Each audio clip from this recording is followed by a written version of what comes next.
Well, hello there, pen fans. Drew and I are all sweatered up here talking about the hottest fountain pen inks of 2020. And yes, that is grammatically incorrect. Technically, it should be hottest fountain pen ink or possibly hottest bottles of fountain pen ink. But we don't care. We like to call it inks. So that's what we're going with. We do. It was a little wacky this year. What with COVID and the quarantine and all the restrictions around shipping and stuff like that. A lot of ink manufacturers are overseas. And, you know, we had a video already that we put out called Hottest Fountain Pens of 2020. Go check that out if you haven't seen it already. But, you know, we talked about some of the disruptions we had there. But I think we actually had more disruptions to ink than we did to pens. A lot of ink manufacturers, very small, very boutique, and they just really got kind of jacked up this year. So we didn't see as many new ink colors as we normally would have. We saw more disruptions on regular popular inks that we normally would be able to stock just fine. It got a little wacky, but even still, we thought it would be nice to take a trip down memory lane and talk about some of the best ones that we saw, at least at Goulet Pens, come out this year. So without further ado, Drew, let's kick this off. Yeah, it's never a bad idea to find some things about 2020 that weren't awful, right? Exactly. So let's we're going to give you a few of those at least. The first thing that I want to talk about, Brian, are the Sailor Ink Studio inks, specifically Sailor Ink Studio number 123. Now, this line was interesting because all of them are numbered. They don't have names, which has been very difficult for me because I personally really like these inks and I want them to be memorable and I want them to stick in my head, but I don't, I'll write with one or I'll see one. I'm like, yeah, it was that one that, and I need it to be named something crazy like, you know, Hellfire or something. Like Noodlers has crazy names, but this one's been a little challenging for me to remember, but the colors have been fantastic. Sailor Ink Studio 123 has this really beautiful multi-tonal, like a lightish, purpley, emeraldy, greenish thing. It's a very gray purplish emerald. Very descriptive. It's like you'll see it. It's a beautiful ink, and it's got gorgeous shading. I have actually been using Sailor 224, which is similar to this one. It's actually kind of between this one and the next one we're going to talk about. But I am loving it. I can't even capture it in photos, but it just has this gorgeous halo effect of green.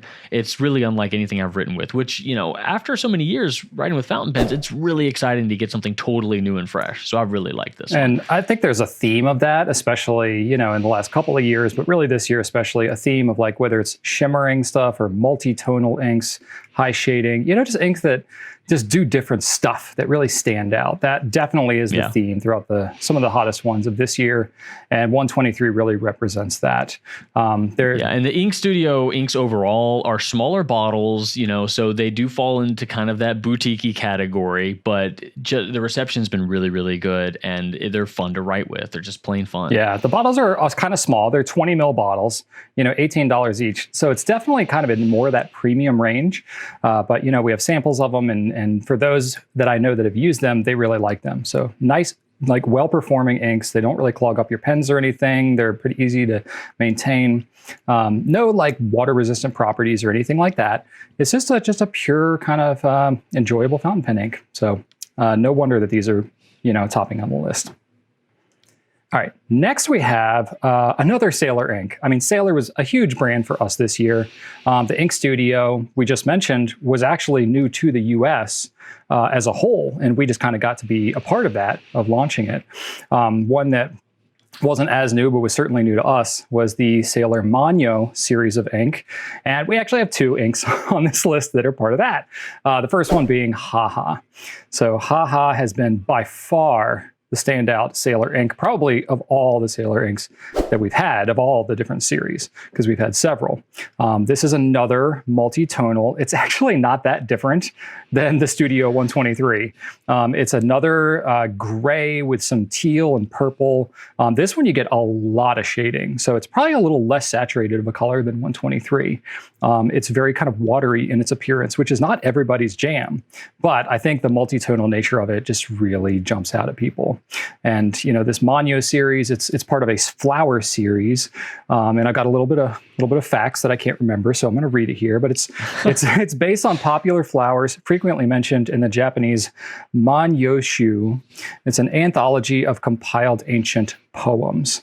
So it's a collection of 10,000 leaves is what it's called, and it's the oldest and most revered anthology of Japan's poetic compilations. So very romantic, has a lot of meaning, a lot of depth to it, and it's a beautiful color. So 50 milliliters, you get a pretty decent volume of ink. So I think if you're going to be using this one a lot, that's why it has been way up there.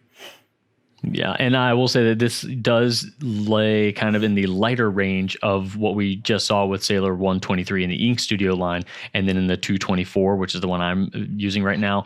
If you do like this color, and like Brian said, it might be a little bit too watery for you, you do have options both in the Manyo line and in the Ink Studio line. If you wanted to try something with a little bit more saturation, that might give you a little less shading. But there are a lot of colors in these lines that kind of circle around this tint a little bit. So you do have options. Yeah. All right, well, moving on then. We're going to talk about Sailor, again, in the Manyo line, Nekoyanagi. And this one is a lilac-y purple. Next to Haha, this one seemed to be the standout of the Manyo line. I don't have a lot of experience using this one, but I've heard a lot of buzz around it, and it is a really beautiful color. Again, you do have some tones, not quite as vibrant a multi-tonal thing going on as the other two that we've mentioned, but it is still there, and it is still very much in line with the overall color theming of the Manyo line, so it fits in there really nicely. But if you're looking for a different sort of palette, this is a really, really fun one. It's more pastel-y, but it definitely gives you that shading, and there's a little, some halo effect in there during certain saturations on certain paper types as well. Exactly. Moving on to something that's a little more saturated in color and goes back to more of what would be a classic list topper for us. It's a shimmering ink. This is the Jacques 350 Vert Atlantide. This was their annual ink that they did in their 350 series. So their series is to celebrate the 350th, I have to emphasize that, 350th anniversary of Jacques. That's really freaking old. It's the oldest living fountain pen ink brand in the world, and that's probably worth celebrating. The bottle looks cool as heck. I mean, so classy. It's got a nice wide mouth on it, so pretty good to use, and it's got that shimmering stuff in there, which is just a lot of fun. And what they've done before is in their 1670 series, they've always had gold shimmer. And in their 350 series, they've always had silver shimmer. Well, in this one, they combined them. There's gold and silver shimmer in this ink. It's a nice deep, like forest green, which actually goes pretty nicely with your sweater there, Drew, I gotta say. And it's just been a popular color this year. I made a ridiculous video when I was in quarantine life. If you haven't seen it already, definitely have to check that one out. But, it's been a fun one, and good to see something exciting coming out from, a brand that we recognized. Helped be like, yes, some things are normal this year. Yeah, I really liked the, you put in the notes here that Jacques Herbin, being an explorer, which is why you see a lot of sailing themes around this brand, was pretty into Atlantis, and they really drew upon like the supposed foliage that was on this fictional island. I mean, that's a heck of a stretch, but it's also pretty awesome. Yeah, it's very folklorish, but hey, you're around for 350 years. I guess you've pretty much covered it all. So yeah, why not go on to Atlantis? There you go. Why not? Let's figure it out. Moving on, this next one is less of definitely not at all a new color for the Goulet Pen Company this year, but definitely a mainstay. And Brian, was probably 4 years running, maybe somewhere around there. Yeah, it's been the champion for quite some time, and it is Organic Studio Nitrogen. And this one has quickly become the king. Everybody wants to at least try this. It's kind of the new Bay State Blue. That was the thing for a while. The kind of, oh gosh, I've heard stories of Bay State. Should I try it or should I not? And now this is the one everybody's wanting to get their hands on. Yeah. The sheen on this ink is unlike anything else out there. It's intense. It's phenomenal. And it is a high maintenance ink. You know, you are going to probably want to dedicate a pen to this, but just like Bay State used to be, most people consider it to be worth it to dedicate a pen to this ink. It's so much fun to use. Yeah, this is like, in terms of saturation, this is basically the opposite of the Sailor inks. This is like about as deep and saturated as you could possibly get. The dry time is really long. It's going to be really hard to clean out of your pens.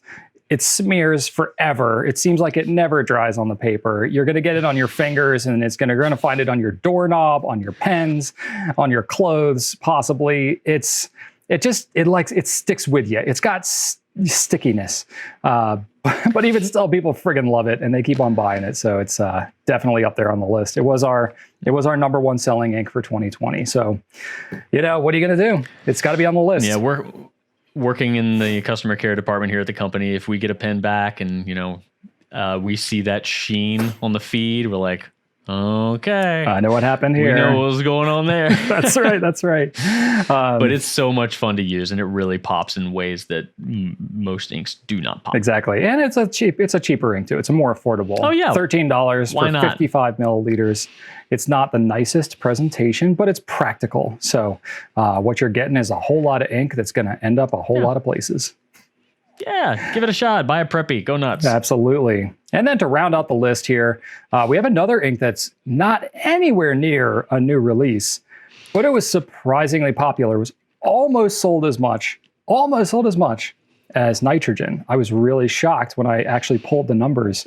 This was, we're shooting this as we have yet to finish out our holiday season, but as of the beginning of December for 2020, Diamine Oxblood was our number 2 ink overall. Kind of surprising, but it's always been a popular color. We've had this probably 9 years now, I want to say. I'm pretty sure Rachel and I were working alone in our house when this ink came out.